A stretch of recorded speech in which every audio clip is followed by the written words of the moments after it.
Hello guys welcome back to Vamshi talks. ఇలాంటి IPL updates అన్ని తెలుసుకోవాలంటే ఇప్పుడే ఛానల్ని సబ్స్క్రైబ్ చేసుకోండి.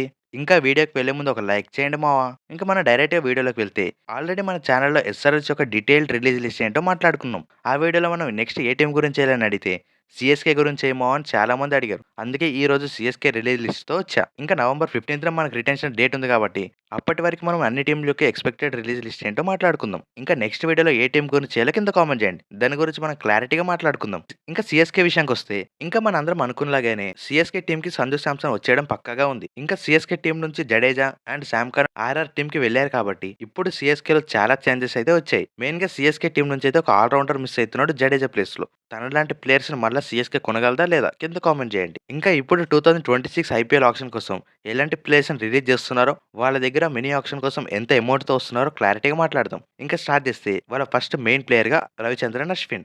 ఆల్రెడీ దీని గురించి మన అందరికీ తెలుసు. తన సీజన్ కి ముందే ఐపీఎల్ నుంచి రిటైర్ అవుతున్నట్టు ఇన్ఫర్మేషన్ అయితే ఇచ్చాడు. డైరెక్ట్లీ సిఎస్కే టీమ్ కి 9.75 క్రోర్స్ అయితే యాడ్ అయితే సిఎస్కే బడ్జెట్ లో. అండ్ సెకండ్ ప్లేయర్ గా కాన్వేకి అయితే లాస్ట్ ఇయర్ ఎన్ని ఛాన్సెస్ ఇచ్చినా తన పర్ఫార్మెన్సే లేదు. సో తను రిలీజ్ చేయడం వల్ల సిఎస్కేకి 6.25 క్రోర్స్ అయితే యాడ్ అవుతాయి. ఇంకా థర్డ్ ప్లేయర్గా కాన్వేకి ఒక బెస్ట్ రీప్లేస్మెంట్ అనుకున్నారు రచిన్ రవీంద్ర అని. బట్ తను కూడా కాన్వే లాగానే అనుకున్నంత పర్ఫార్మెన్స్ అయితే తీయాలి. 2025 ఆప్షన్లో రచిన్ రవీంద్రని జస్ట్ 4 క్రోర్స్కే రిటైన్ చేసుకుంది. ఇంకా తనని రిలీజ్ చేయడం వల్ల టీంకి అయితే 4 క్రోర్స్ యాడ్ అవుతాయి. నెక్స్ట్ ఫోర్త్ ప్లేయర్గా రాహుల్ త్రిపాఠిని రిలీజ్ చేస్తే టీంకి టోటల్గా 3.4 క్రోర్స్ యాడ్ అవుతాయి. ఫిఫ్త్ పొజిషన్లో శామ్ కరణ్ ఆర్ఆర్ టీంకి ట్రేడ్ ద్వారా వెళ్ళిపోయినా తన బడ్జెట్ అయితే ఎంత ఉందో ఆర్ఆర్ టీం నుంచి సిఎస్కేకి ఇవ్వాలి.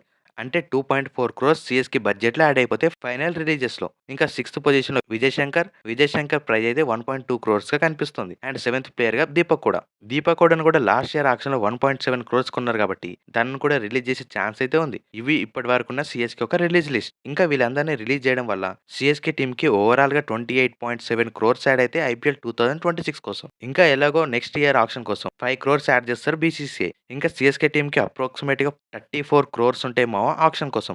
ఈ 34 క్రోర్స్తో మినీ ఆప్షన్లో సిఎస్కే టీం ఎలాంటి ప్లానింగ్స్తో వస్తుందో దాని గురించి మనం టార్గెట్ లిస్ట్లో క్లారిటీగా మాట్లాడదాం. మెయిన్గా సిఎస్కే టీంకి ఒక మిడిల్ ఆర్డర్ బ్యాటింగ్ ఆల్రౌండర్ అయితే కావాలి. రవిచంద్రన్ అశ్విన్ లాంటి ప్లేయర్స్కి రీప్లేస్మెంట్ అయితే కావాలి.